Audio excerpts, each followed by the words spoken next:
am Maria Garcia Lerdi. The most original feature of the biblical view of the dignity of men and women is that it is vulnerable. That is why must be affirmed, even in the midst of pain and injustice. The Bible teaches that God created man in his own image. In the divine image, he created him. Male and female, he created them. This says the book of Genesis in chapter 1. The word create is used three times, emphasizing a special crowning moment in the whole process of God making the world and everything in it. Man and woman were given dominion by God over everything else in the visible world. But this condition does not free him from his own misery, nor from the outrages of the unjust, nor from the inscrutable designs of God. In the Bible, we see that human life is different from other types of life because human beings are made in the image and likeness of God. In the New Testament, the horizon of this dignity widens because it insists that it was God who, from the beginning, thought and created men and women with the ability to reason and love their Creator and their brothers.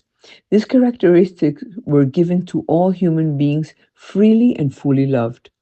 As St. Paul says in his letter to the Galatians and Romans, and in their letter to Romans, chapter 2, God does not distinguish between persons. This is also said in the book of Acts in chapter 10. Therefore, every man and every woman is now neighbor, the enemy, the sinner, the poor, because all men have the same dignity as creatures in God's image and likeness.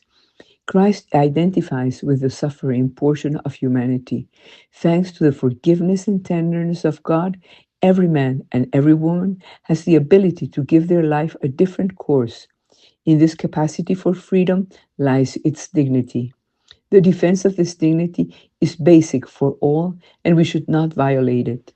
Men and women are the only creatures on earth whom God has loved for themselves, says the encyclical Gaudium et Spes, number 24.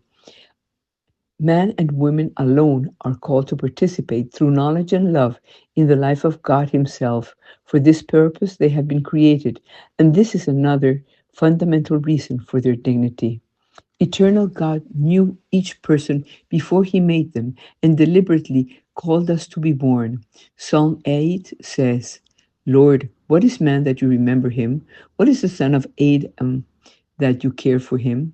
You have made him master the work of your hands. You have put everything under his feet. Therein lies the key. God made men and women and considered us to be very valuable, so much so that he became one of us and died for us.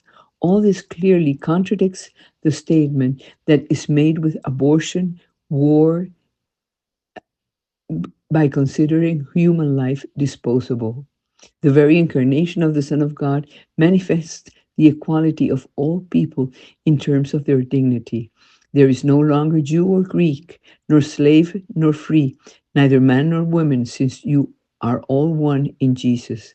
This is why we are all called to recognize ourselves worthy and loved by God and seek the common good for all.